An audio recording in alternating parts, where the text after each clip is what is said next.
Welcome to Retro Unboxing, and today we have for you the Nintendo Gameboy Advance 32-bit widescreen handheld console. This was the follow-up to the Game Boy Color, its successor.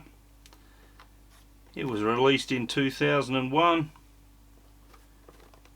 and it went on to sell over 80 million units worldwide.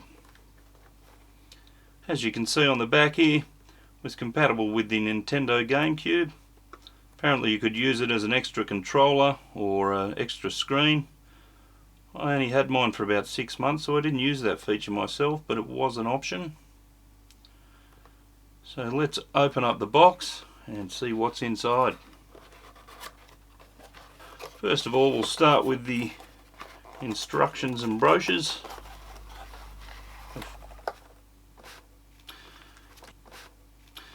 Here we've got the consumer information and precautions booklet. Basically just warning you about a few things, about seizures, repetitive strain, battery leakage, protecting your hardware, that sort of stuff. And we've got your instruction booklet. It's obviously how to use the Game Boy, button configuration, how to put some batteries in, all that sort of thing, how to put a cartridge in.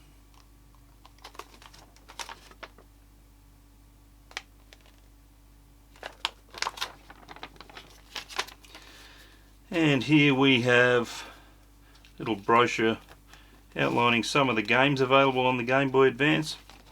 Had some great little games, this device.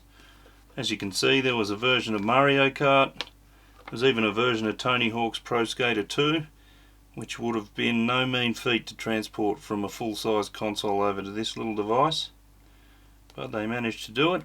You had some Mario releases, you had some Legend of Zelda, and here you had Advance Wars. You can see that was definitely my favourite game on the Game Boy Advance.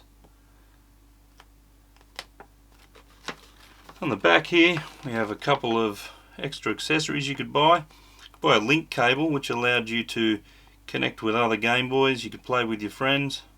As you can see, the Game Boy itself came in multiple colours, and you had an AC adapter if you wanted to save some money on batteries. You could do that. Okay, now the machine itself. It's a nice looking device. Had your A and B buttons, start, select and cursor, just like an original Nintendo, but you had a left and right button on top. That port there is where you plugged your link cable in, and you can see where you would slot your cartridge in on the top there as well.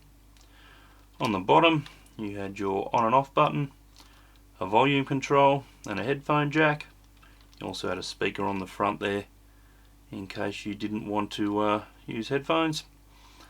One issue there was with the screen when it first came out. I remember buying one of the early models and it wasn't front or back lit, so you had to play under good light, or you had to sort of tilt the screen to get the best light you could, which wasn't conducive to good gaming. But the version after this was front lit and the version after that was backlit, so they did solve the problem eventually. On the back you've got your little removable panel to put your batteries in.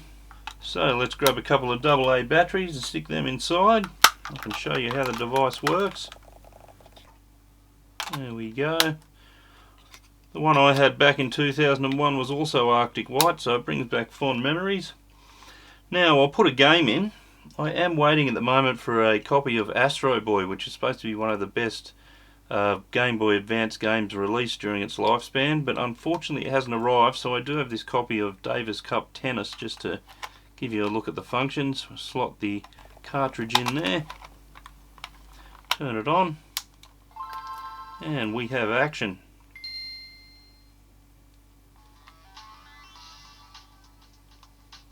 As you can see, the graphics are quite good for the time.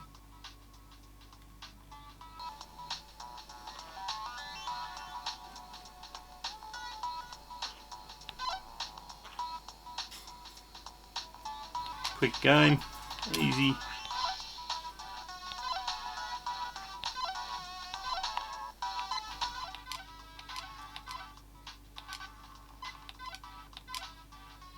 Play on carpet.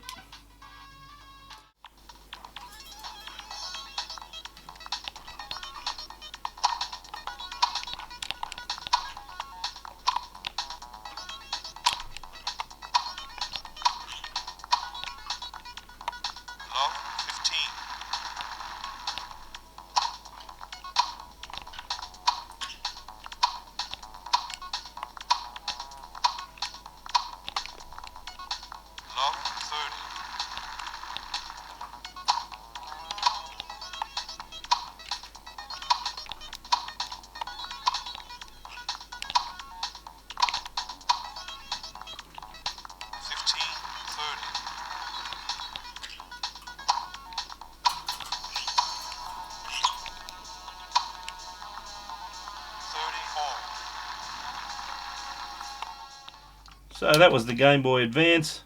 Great little handheld console for its time. If you enjoy retro gaming, retro phones, retro tech, retro toys, feel free to subscribe to our channel. We've got plenty more regular uploads coming, and everything we present will be straight out of the box. You have yourself a good day. Thanks for tuning in.